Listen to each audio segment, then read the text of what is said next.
Dentro de los parazoas, otro grupo importante corresponden a las esponjas o el filo de los denominados poríferos. Viene de porus, que significa poro, y fere, que viene de llevar poros. Establece entonces la característica importante de estos parazoa, que es que su cuerpo está cubierto totalmente de poros. De ahí viene la idea de porífero, llevar poros. Son organismos que se caracterizan por ser sésiles, como podemos observar aquí. Su cuerpo está lleno de poros, como hemos visto. Tienen diferentes colores, no forman verdaderos tejidos, es por eso que constituyen los denominados parazoa. Y hay organismos que son tanto marinos como también organismos de agua dulce, ¿no? Entonces es interesante observar, por ejemplo, acá podemos ver a un porífero, acá pueden ver a un buzo para que tengan una relación en el respecto al tamaño. Se les considera dentro del mar unos grandes filtradores, por eso es que este uso en este video va a hacer una experiencia. En la jeringa tiene un pigmento no dañino, obviamente, y entonces lo va a agregar muy cerca, vamos a ver, de la estructura de este porífero. Vamos a ver que lo está agregando hacia el costado del cuerpo, donde van a estar la presencia de estos poros. A diferencia de lo que se puede pensar, estos poros de la pared del cuerpo son poros de ingreso, porque la salida del agua, como pueden observar, se da a través de estos agujeros superiores que se conocen con el nombre de ósculos. Estos son los ósculos. La estructura, como ven en este caso, es tubular, ¿no? Es tubular y el tubo, justo la parte interior del tubo, vamos a ver que se conoce con el nombre de espongiocele, así se denomina espongiocele. Ahorita vamos a ver los nombres. Lo que quiero que noten es cómo se da este efecto de filtración y cómo se va lanzando hacia afuera el pigmento a través del ósculo. Este es un tipo de esponja, vamos a ver que más luego también es un tipo ascón, es el tipo más simple, el que tiene la pared más simple dentro de las esponjas. Podemos de repente ir avanzándolo un poco para poder ver el otro tipo de esponja con el cual hacen la prueba. Acá pueden ver justamente, esta es de tipo sicón, así se llama este tipo de esponja, es intermedio. Hay otro más que se llama leucón, ya vamos a ver también, vuelvo a repetir. Miren cómo se demora un poquito más porque la pared es ligeramente más compleja, pero luego inmediatamente y de una forma, ¿cómo se puede decir? Como que más concentrada, empieza a liberar el pigmento a través de este enorme ósculo. Ahí al interior se puede observar lo que les he dicho que se denomina espongiocele. Ahí dentro podemos ver el espongiocele y miren cómo donde se ha agregado el pigmento es justamente en la parte central y a partir de él empieza a salir. Un poco para darse cuenta la velocidad y, digamos, la función que tienen de filtración de agua estos organismos llamados poríferos, ¿no? Estos organismos llamados poríferos. Acá tenemos una vista en la cual están entonces incluidos la mayor parte, bueno, las formas típicas dentro de estos poríferos, ¿no? Acá tenemos, por ejemplo, tubulares, el poterión, por ejemplo, la sifa, ¿no? Todos ellos pueden darse cuenta que son sésiles, que muy difícilmente se les puede establecer una simetría y cuando se establece radial, la mayoría de ellos son asimétricos. Hay algunos que se conocen con el nombre de poríferos incrustantes porque están pegados sobre el sustrato y forman solo pequeñas elevaciones. En realidad no se puede considerar que forman colonias porque, como les he mencionado, no hay mucha continuidad respecto a su estructura, ya que no forman verdaderos tejidos vivos.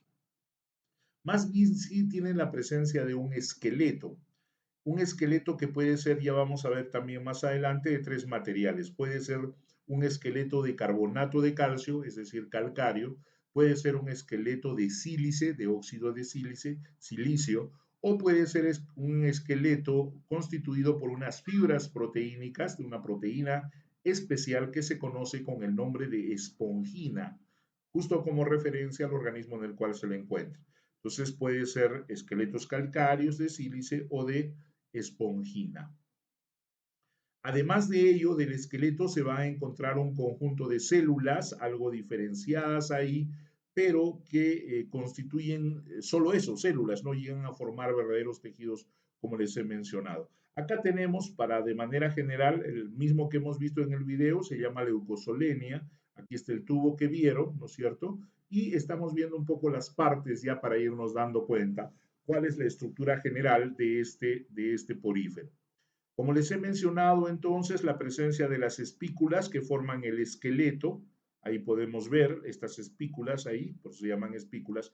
Toda esta cavidad, toda la cavidad interior se conoce con el nombre de espongiocele, ahí está el espongiocele, ¿no es cierto? Este espongiocele, y es muy característico en este grupo, vamos a ver cómo está recubierto por los coanocitos. Recordarán en el caso de los placozoos, esta célula especial llamada coanocito, que es una de las células que caracteriza al grupo de las esponjas, y que, como habíamos mencionado, presenta un collar, y este collar está constituido básicamente por un reticulopodio, ¿no es cierto? Un pseudópodo en forma de red que se ubica alrededor y que va a tener una función muy importante porque le va a permitir capturar el alimento. Vamos a ver que el agua ingresa por acá, por estos agujeros, estos poros, ingresa al espongiocele, el mover las colas genera un revoloteo y el alimento es capturado. Las partículas alimenticias que sirven son capturadas justamente por el collar para ingresarlo hacia el interior de, entre comillas, el cuerpo. Aquí, de hecho, va a haber las espículas que están llenas de una sustancia gelatinosa, que ya hemos mencionado anteriormente, que es la mesoglea, y en esa mesoglea se encuentran unas células ameboides llamadas amebocitos. En este grupo, los amebocitos son las células totipotenciales, es decir, los amebocitos se pueden transformar o bien en coanocitos o bien en pinacocitos, que vamos a ver que son las células epiteliales, o bien en arqueocitos, por ejemplo, que son las células reproductivas. Pero bueno, entonces, o bien en porocitos, como vamos a ver. Justamente vamos a ver aquí que este un porocito es una célula, de hecho la hemos cortado para poder verla, ¿no? Y acá estamos viendo el canal de ingreso, pero esta es una sola célula que está así redondeada, digamos, ¿no? Es una célula redondeada a la cual se le llama porocito, así se le llama a esa célula que forma el poro, se le denomina porocito. Hacia el exterior hay un conjunto de células aplanadas, aplastadas, que forman una pseudoepidermis. Recuerden que no hay epidermis porque no tienen tejidos, pero forman una capa de estas células aplanadas. Estas células aplanadas, llamadas acá células epiteliales, se conocen también con el nombre de pinacocitos. Se les denomina pinacocitos.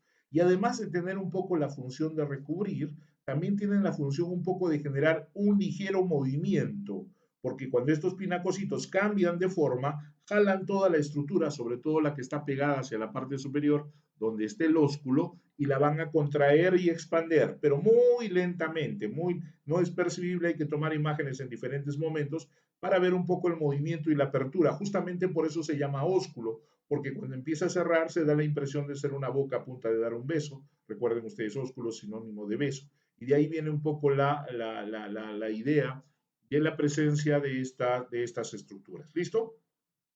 Tenemos nuevamente el espongiocele, el ósculo. Recuerden que en este caso el espongiocele está está recubierto por coanocitos, al interior los amebocitos y por fuera los pinacocitos. Y las espículas estas que se van a constituir en el esqueleto que presenta esta esponja, o por lo menos este tipo de esponja. Vamos a ver que hay diversos tipos de esponja. Acá nuevamente, para darnos cuenta la presencia y la función un poco del collar que tienen estos coanocitos, acá podemos ver, permiten entonces el ingreso de agua, servir como un filtro, ahí está el reticulopodio formando la fibra y les permite pues lógicamente capturar las partículas alimenticias. Aquel arqueocito, vuelvo a repetir, que es una célula sexual básicamente que genera la reproducción sexual. Los pinacocitos que forman la epidermis externa, ¿no? Acá también para ver algunos otros tipos más de células, el mesohilo o mesoglea es lo mismo, sinónimo mesohilo o mesoglea, coanocitos, acá están las espículas, los pinacocitos, las células planas arriba, arqueocitos, células sexuales, ahí hay amebocitos, y por ejemplo hay unos colenocitos, es otra modificación de los amebocitos. Estos colenocitos son células que se especializan en producir fibras colágenas, por ejemplo, para darle cierta rigidez a la parte de la mesoglea, para darle consistencia, para formar una especie de reta ahí, estos colenocitos, ¿no? Entonces estamos hablando de este tipo especial de célula también llamada colenocito. Los tipos de células, ahí tenemos coanocitos, bueno, la mesoglea, las espículas, los arqueocitos, pinacocitos, colenocitos, amebocitos también. Ahora, dentro de, del esqueleto vamos a darnos cuenta que, bueno, cuando es fibra de esponjina no hay problema, es una fibra, pero cuando son elementos o de sílice o calcáreos van a ser espículas que van a tener determinada conformación. De hecho, el detalle y el análisis de las espículas ya es un trabajo, un estudio, es algo más especializado. Aquellos que se quieran dedicar específicamente al grupo de los poríferos. ¿Y por qué se hace? Se hace porque en base a ello es que se lleva a cabo la sistemática de estos poríferos. Acá podemos ver entonces las diferentes formas de espículas que han sido ordenadas y han sido pasadas por el microscopio de barrido, microscopio electrónico de barrido. Por eso es que da estas formas tan especiales. Y acá podemos ver un poco lo que les decía. En el caso, hay el caso de espículas silíceas, las llamadas hexactinélidas, ahí vamos a ver.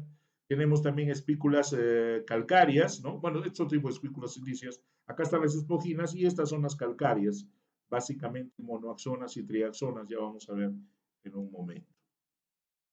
¿Cómo se forman estas espículas? Estas espículas se forman a partir de los amebocitos. Cuando no, los amebocitos se convierten en unas células que se llaman esclerocitos. Estos esclerocitos, aquí vamos a ver, en primer lugar se juntan en la parte central, hacen mitosis, se forman dos o a veces tres, depende de lo que se vaya a formar. Y entonces si se forman dos, por ejemplo, los dos migran y segregan la espícula, segregan en este caso esta espícula calcárea y terminan los dos esclerocitos en los extremos y termina formada la espícula calcárea. Lo que hacen es precipitar sustancia y hacer que se llene del material del cual se va a conformar, en este caso carbonato de calcio, ¿no es cierto? Además de ello, bueno, acá lo vamos a ver mejor, acá tenemos las tres células que en las cuales se dividió el amebocito original, que migraron hacia los extremos, se llaman las células espesativas, pero luego de ellas vienen otras células que se llaman células fundadoras, que lo que hacen es recubrir la espícula cuando es demasiado grande, sobre todo cuando es una mega, vamos a ver ahorita, con cutícula, la cubren de cutícula para evitar ser dañada por la erosión del pH del agua.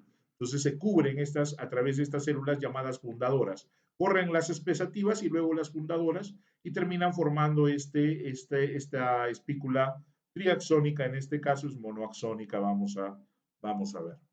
¿No? Acá podemos ver lo que les decía, ahí están las espesativas, ahí miren cómo se mueve, y luego las fundadoras vienen detrás para formar el crecimiento de esta y la protección de estas espículas. Las espículas, de acuerdo a su tamaño, se dividen en las megas y en las micros, las megascleras, porque obviamente son tamaños y sirven de sostén, y las microscleras que le van a dar cierta, digamos, consistencia y están ubicadas en la mesoglea. Acá tenemos algunos tipos de las megascleras, las monoaxonas, un solo eje, las tetraxonas, ¿no es cierto? Las esferas, las poliaxonas y los desmos, ¿no? Los desmos, poliaxona aquí y desmos aquí en esta de aquí. Son megascleras, normalmente son las más comunes, pueden haber otras. Y dentro de las microscleras, ahí está el áster, el oxiáster, las sigmospiras, las poliespiras, las toxodrasma y las sigmodragmas, los diferentes tipos, una sigmodragma, una toxodragma, ¿no es cierto? La polispira, en este caso las sigmospiras, y acá tenemos los oxiáster. Recuerden que estos son pequeños, no los vamos a confundir con estos de aquí, que corresponden a las esferas, ¿no es cierto? Por el tamaño se van a diferenciar. Y el áster, que es muy, muy característico también, ¿sí? Eso un poco para hacer referencia a la estructura, entonces, de estos